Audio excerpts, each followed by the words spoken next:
ഇതേപോലെ തന്നെ ക്ഷേത്ര നഗരികളിൽ പത്മനാഭസ്വാമി ക്ഷേത്രം ഒഴിച്ച് മറ്റുള്ള എല്ലാ പ്രധാന ക്ഷേത്രങ്ങളുടെയും ചുറ്റുമുള്ള സ്ഥലങ്ങൾ മുസ്ലിം സമൂഹം വാങ്ങിക്കൂട്ടുകയാണ്. അതേപോലെ തന്നെ വ്യാപാര കേന്ദ്രങ്ങൾ കേരളത്തിലെ 5000 കോടിക്കും 10000 കോടിക്ക് ഇടയ്ക്കാണ് മത്സ്യ വിപണി എക്സ്പോർട്ട് അടക്കം. അതിന്റെ ഭൂരിപക്ഷം ഈ പ്രത്യേക സമുദായം കൈയാളുന്നു. 20000 കോടിയോളം വരുന്ന പച്ചക്കറി വിപണി പൂർണ്ണമായിട്ടും അവർ കൈയടക്കുന്നു. വ്യാപാര മേഖല, സമ്പത്ത് ഇവിടെ നിന്ന് ഹിന്ദുക്കളെയും ക്രിസ്ത്യാനികളെയും ബോധപൂർവം ഒഴിച്ചു നിർത്താനുള്ള ശ്രമം പോപ്പുലർ ഫ്രണ്ടിന്റെയും തീവ്രവാദി സംഘടനകളുടെയും ഭാഗത്തു നിന്നുണ്ടാകുന്നു. ഇവന്റെ ക്രിമികടി നിങ്ങൾക്ക് മനസ്സിലായല്ലോ. ഇവന് മുസ്ലിങ്ങളോടുള്ള വിരോധം എന്ന് പറയുന്നത് മുസ്ലിങ്ങളുടെ സമ്പത്തും പണവും വളർച്ചയും കണ്ട് അസൂയ മൂത്ത് ഇവന് ഭ്രാന്തായതാണ്.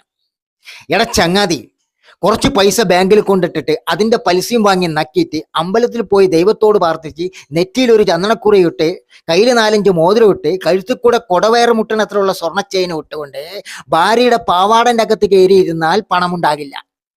പണമുണ്ടാകണമെങ്കിൽ ഹാർഡ് വർക്ക് ചെയ്ത് പൈസ ഇറക്കി അധ്വാനിച്ച് കഷ്ടപ്പെടേണ്ടി വരും. എന്നാൽ മാത്രമേ പണം ഉണ്ടാകുള്ളൂ. അതിന് മുസ്ലിങ്ങളെ നോക്കി അസൂയപ്പെട്ടിട്ട് കാര്യമില്ല. അധ്വാനിക്കണം. മനസ്സിലാകുന്നുണ്ടോ? ബാക്കി പറ. പക്ഷേ കേരളത്തിലെ ഹിന്ദു സമൂഹം അല്ലെങ്കിൽ ക്രൈസ്തവ സമൂഹം ഇത് തിരിച്ചറിയുന്നില്ല. പൂഞ്ഞാറ് ബെസ്റ്റ് എക്സാമ്പിൾ ആണ്. ഓരോ സ്ഥലത്തും ഏതെങ്കിലും ഒരു വ്യാപാര സ്ഥാപനം, ഹിന്ദുവിന്റെയോ ക്രിസ്ത്യാനിയുടെയോ വ്യാപാര സ്ഥാപനം ഉണ്ടെങ്കിൽ അതിനടുത്ത് 1-2 കട തുടങ്ങി ഏറ്റവും വില കുറച്ച് സാധനങ്ങൾ വിൽക്കുകയും ഇവന്റെ കട തകർക്കുകയും ചെയ്യും. അത് കഴിഞ്ഞ് അവരവർക്ക് തോന്നിയ വിലയ്ക്ക് വിൽക്കും പണോപ്പളിയാവുമ്പോൾ. ഇത് എല്ലാ ഭാഗത്തും നടക്കുന്നു. അസൂയ മൂത്ത് പ്രാന്തായവനെ നിന്റെ വീട്ടിലോ അല്ലെങ്കിൽ വേണ്ട ഏതെങ്കിലും ഹിന്ദുക്കളുടെ വീട്ടിലോ ക്രിസ്ത്യാനികളുടെ വീട്ടിലോ മുസ്ലിങ്ങൾ വന്നിട്ട് നിങ്ങൾ ആരും ബിസിനസ് ചെയ്യരുത്, ബിസിനസ് എന്ന് പറയുന്നത് മുസ്ലിങ്ങളുടെ കുത്തകയാണ്, അതുകൊണ്ട് ഞങ്ങൾ മാത്രമേ അത് ചെയ്യാൻ പാടുള്ളൂ എന്ന് ഏതെങ്കിലും മുസ്ലിങ്ങൾ പറയുന്നുണ്ടോ? അത്തരത്തിലുള്ള മനോഭാവമുള്ളവരാണ് മുസ്ലിങ്ങൾ എന്നാണ് അവിടെ നീ തിരിച്ചു വെച്ചിരിക്കുന്നത്.